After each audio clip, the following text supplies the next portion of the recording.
Welcome to the Ethics Express. Bago tayo makarating sa ating destinasyon, kailangan mo munang pumili between sa Route A or sa Route B. Sa Route A, may 5 tayong taong maaaring masasagasaan at sa Route B naman ay iisa lamang. Ano ang ruta ang inyong pipiliin?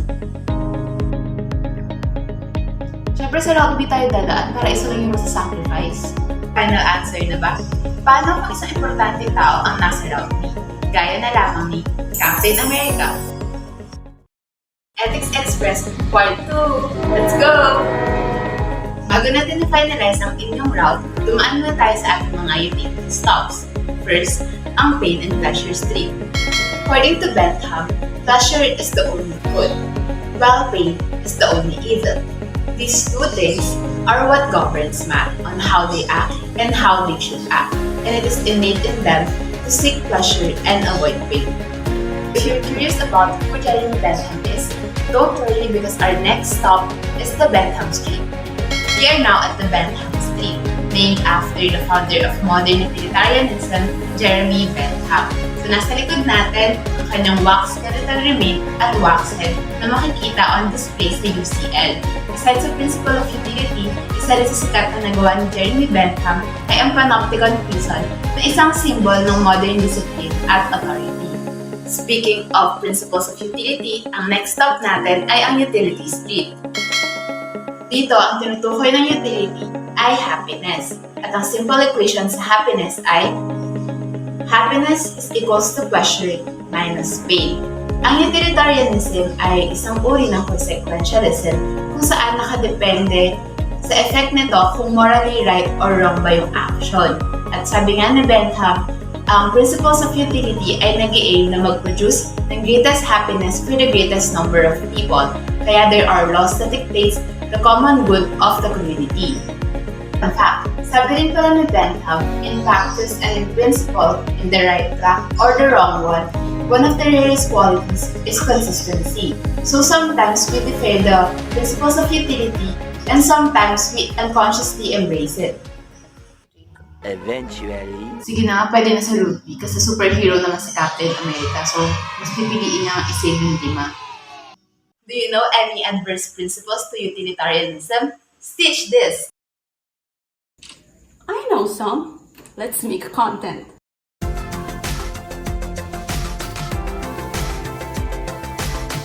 Episode 1, Principles Adverse to that of Utility. Bentham mentioned that if the principle of utility be a right principle to be governed by, whatever principle differs from it in any case must necessarily be a wrong one. We'll name some of these adverse principles and let's see if they are truly different or just principle of utility misapplied. A principle may be different from that of utility in such ways: by being constantly opposed to it. This is the case with a principle which may be termed the principle of asceticism. The principle of asceticism is the antagonist of utility. Those who follow it have a horror of pleasure. Asceticism is a practice in which one gets rid of worldly pleasures and focuses on thinking, particularly for religious or spiritual purposes. So this is a comic example of that. So like monks, the practices by which monks distinguish themselves from other men are called their exercises. These exercises consisted in so many contrivances they had for tormenting themselves, because they believe that the deity will reward them after. There are 2 classes of men by whom the principle of asceticism appears to have been embraced. First are the moralists, and second are the religionists. For moralists, hope, the prospect of pleasure, which seems to have animated them. On the other hand, for religionists, fear is the prospect of pain for them. The fear for future punishment from the splenetic and revengeful deity. For the invisible future, fear is more powerful than hope. These circumstances characterize the 2 different parties among the partisans of the principle of asceticism. The parties and their motives are different, but the principle the same. Believers of asceticism went so much further to think that it is meritorious to fall in love with pain. Even this we see is at bottom, but principle of utility is applied. The principle of utility is capable of being consistently pursued, and it is but tautology to say the more consistently it is pursued, the better it must ever be for humankind.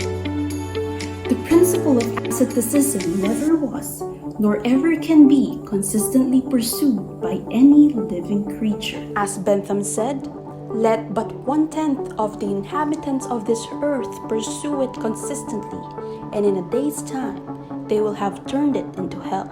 For the second one, by being sometimes opposed to it and sometimes not, as it may happen, this is the case for the principle of sympathy and antipathy. The principle of sympathy and antipathy is the reliance on feelings for conscience and for moral decisions.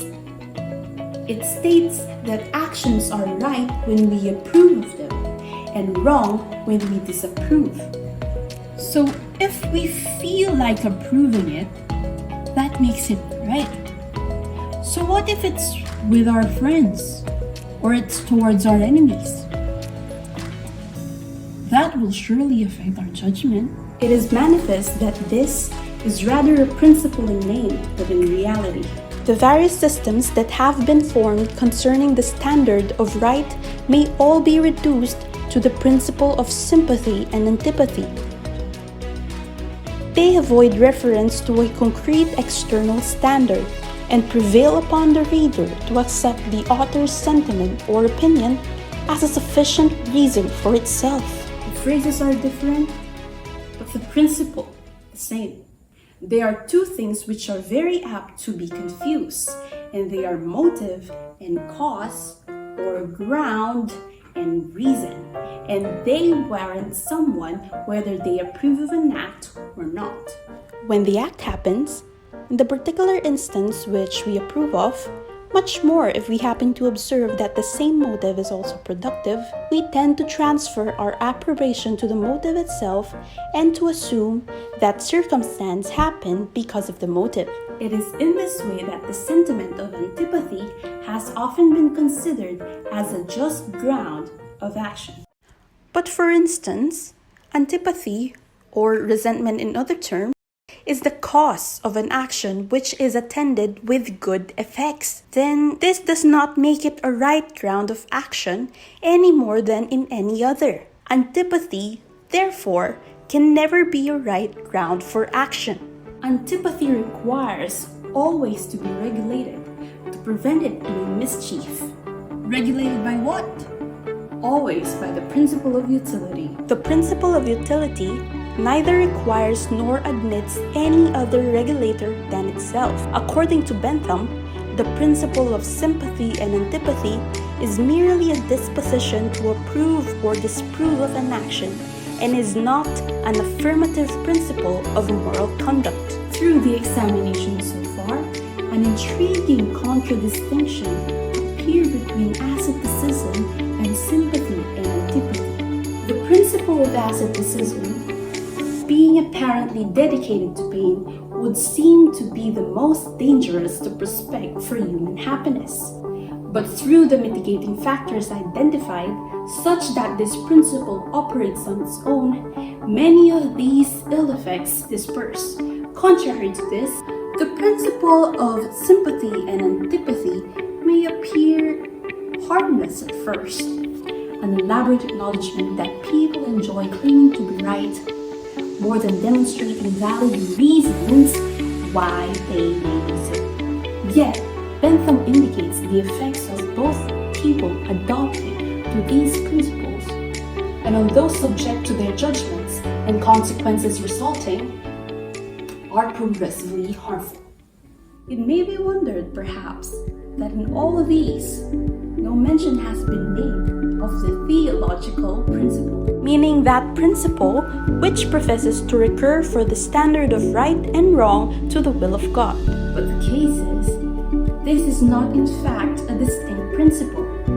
It is never more or less than the two before mentioned principles presenting themselves under another shape. This will, then, which is meant on this occasion, is that which may be called the presumptive will, presumed to be his will by virtue of the conformity of its dictates to already existing principles. Whatever is right is conformable to the will of God. Yes, but so far is that from answering the purpose of showing us what is right. It is necessary to know first whether a thing is right, in order to know from thence whether it be conformable to the will of God. On that note, we can agree with Jeremy Bentham that the principle of utility is thus a morally right principle of action for every situation. Oh geez, I have class. So that's it. Follow for episode 2.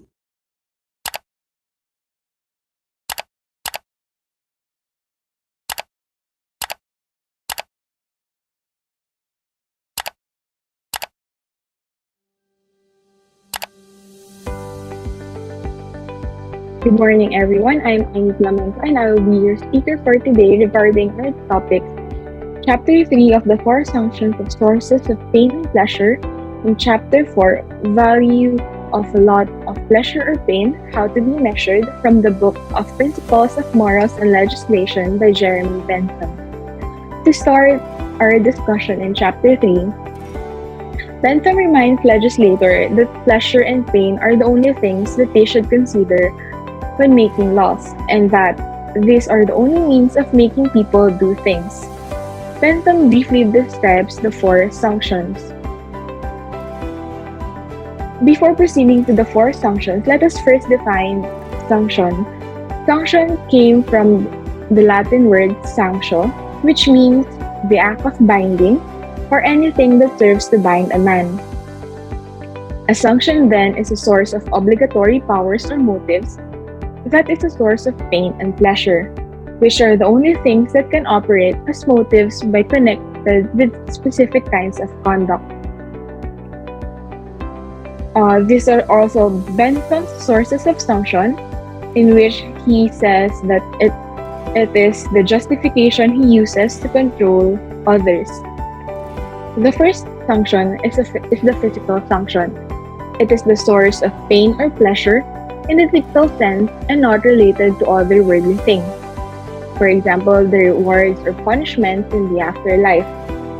The second sanction is the political sanction, in which one that is administered by a community at large or by a leader, like a king, an elected official, or their subordinate. And if the general public delivers the pleasure or pain not based from a formal law, but on an informal judgment or an attitude, it is what we consider a moral or popular sanction. If it is a divine being dispenses the pleasure or pain, it is what we call sanction. Further discussed, when an undesirable event is caused by an accident, it is what we call calamity. But if it is caused by imprudence, it is a punishment. If the same outcome is delivered in accordance with law, it is considered a punishment. If the outcome is attributed to lack of assistance from others who disapprove of the other's action, it can be considered a moral sanction. If the same outcome is attributed to divine interference, it would be considered a religious sanction. Pleasure and pain are put in a form of expectation so that sanctioning is possible. According to Bentham, only if they operate through physical sanctions are other sanctions possible. That is, physical sanction can be a part of the other three sanctions. Political and religious sanctions can aid or impede the work of legislators, but they should not omit consideration of them. Now let's proceed to Chapter 4, Value of a Lot of Pleasure or Pain, How it Should be Measured. This chapter begins the very difficult analysis of how pain and pleasure should be measured. Many philosophers have examined, criticized, and attempted to improve the theories in this chapter because of the importance of measurement in making morally sound judgment. The role of measurement is particularly important in the treatment of non-human animals whose utility is hard to estimate. The value of pain or pleasure for an individual for one event is determined by four attributes of the event: its intensity, its duration, its certainty, and propinquity. When we say propinquity, it is how immediate or distant the pain or pleasure that occurs in time. These four attributes that mentioned apply to the evaluation of individual events. But the evaluation of an act requires two additional considerations, which are the fecundity and purity, which is also added when the subject is a group of people. When we say fecundity, it is the chance that the given action will increase the chance of future sensation of the same type, like pleasure by pleasure and pain by pain. And when we say purity, it is the degree to which such fecundity will not cause opposite sensations, like pleasure by pain and pain by pleasure. The last additional when the subject is a group of people that we consider is the extent, which refers to the number of people affected. To determine the effect of an act, presumably one that is a product of government laws or policies on the interests of a community, start with one person who is affected by the act and add four things. First is the value of direct pleasure. Second, the value of direct pain. Third, the value of secondarily pleasurable outcomes. And fourth, the value of secondarily painful outcomes. Add the pleasure, subtract the pain, and if the result is positive, the act is good for that individual. Repeat this process to calculate the effect of an action that affects many people. Bentham also acknowledges that a formal calculation may not always be practical. He suggests that this procedure is not necessary for every moral judgment, and that estimations of this process might be practical. He also clarified that pleasure and pain can be evaluated in terms of good, profit, or convenience, or advantage, benefit, emolument, happiness, and so forth, and to evil, mischief, and the like. Bentham also mentioned that this is not a novel and unjustified theory, any more than it is a useless one. What it presents is nothing but what perfectly fits the practice of mankind whenever they have a clear view of their own interests. In ending chapter 4, Bentham says that in defense of his utility calculus, Bentham argues that property has value according to the degree of the pleasure or pain that it affords to the owners. And that's it for chapter 3 and 4. I hope this talk is helpful to you.